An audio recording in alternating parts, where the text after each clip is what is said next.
So in the previous floating table video, I mentioned one of the differences in the evolution of the 510 model table is they went from where they had a very small knob here for tightening the floating table tubes in place to this larger knurled knob. Makes it a little bit easier for us to grasp. But another change that took place at some point, and I don't even know when this happened, was on this main table of the 510, you'll notice that there are some holes in the edges of the main table.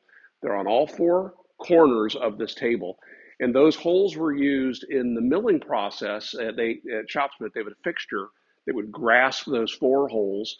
And then the main table surface and the T-slots and down underneath the table insert and even the pads on the bottom where the trunnions attach were all milled at roughly the same time on the same machine.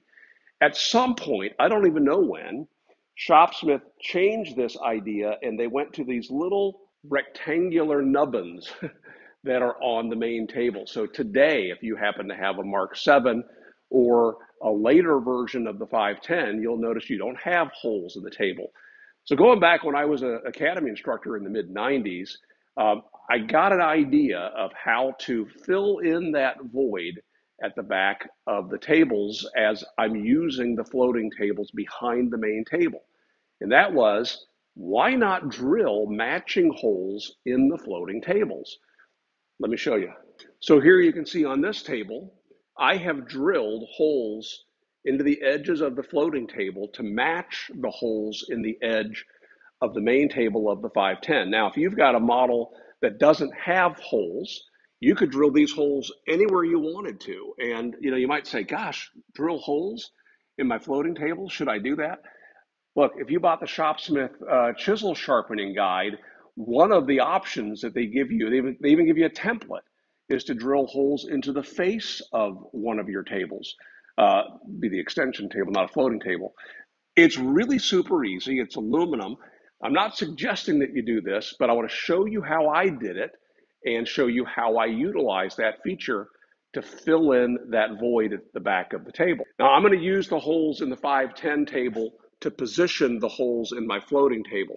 If you don't have those holes, you could drill these holes pretty much anywhere you like. The trick is you want to have these positioned about a ½ inch down from the top of the table.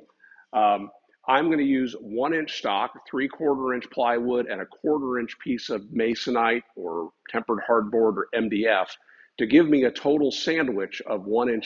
On the main table of the 510, the ones with the holes, they're not exactly perfectly spaced from front to back.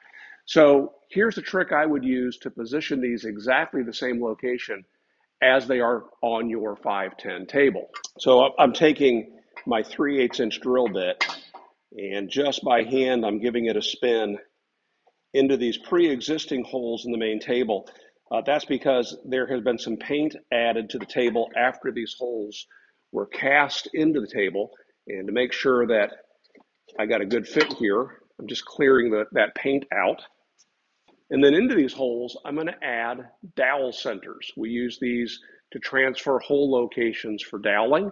All I do is put these here into these holes, like so. And then we'll attach our floating table to this table using the floating table tubes.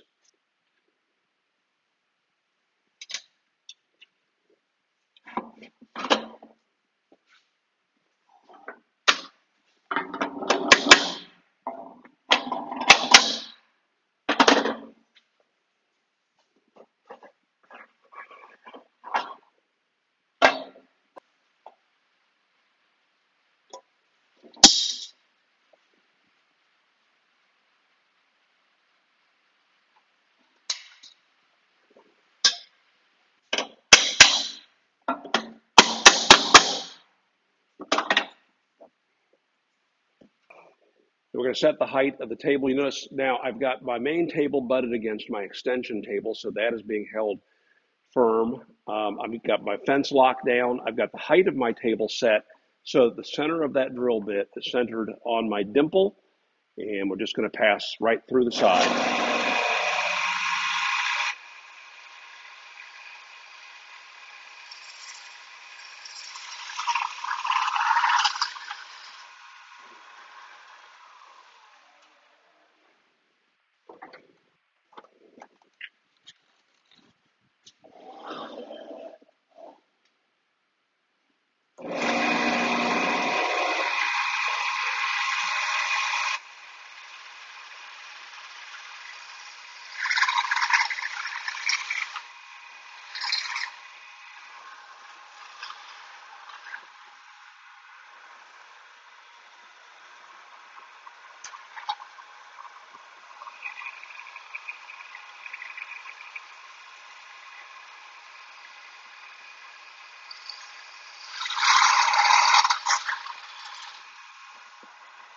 you have a choice at this point. You can drill all the way through the rib that's under the table if you like, but it's really not necessary.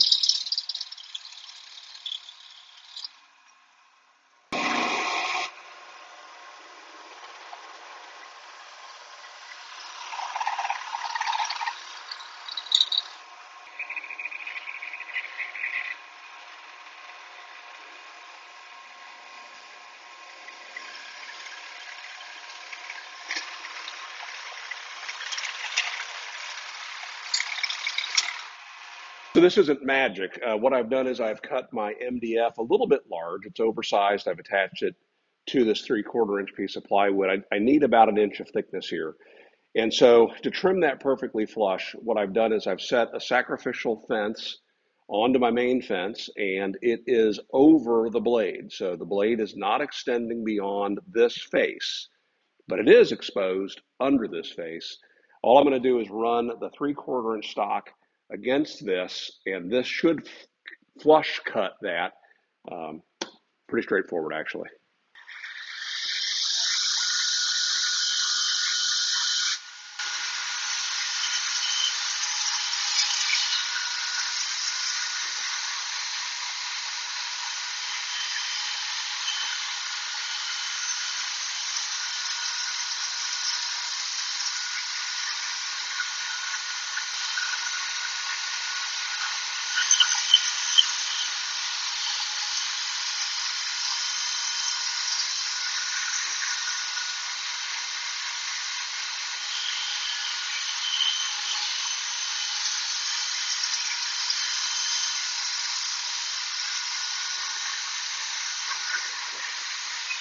One of the neat things about that operation is the fact that if any point I feel like something's not right, I can pull the stock away and I'm not trapped underneath the fence whatsoever. And I got a nice flush cut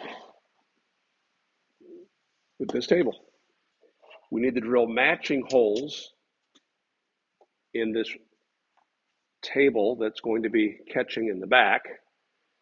So I'm going to line this up front to back, and we'll give that a little tap.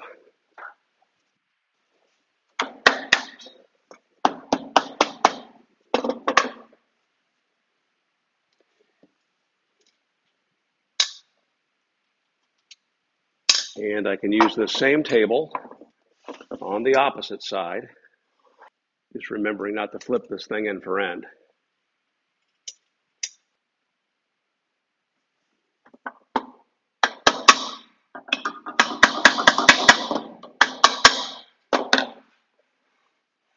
And now we drill those holes out, just highlighting those holes with a pen, make them a little easier to see.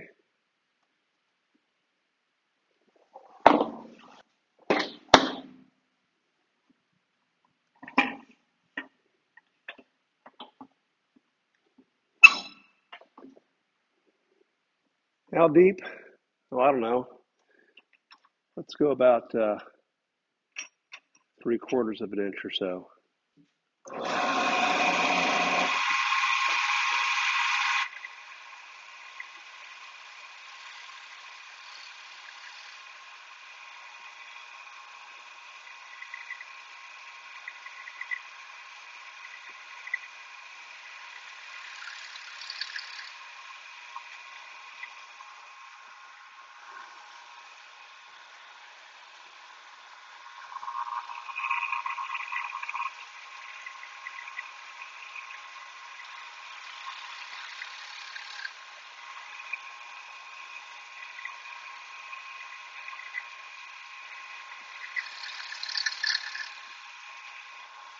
All right, we're going to bring our floating tables up, give ourselves a gap of about an inch from the main table to this floating tube.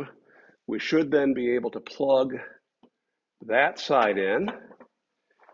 Then holding beneath to support it, we're going to slide this table over, capturing those dowels.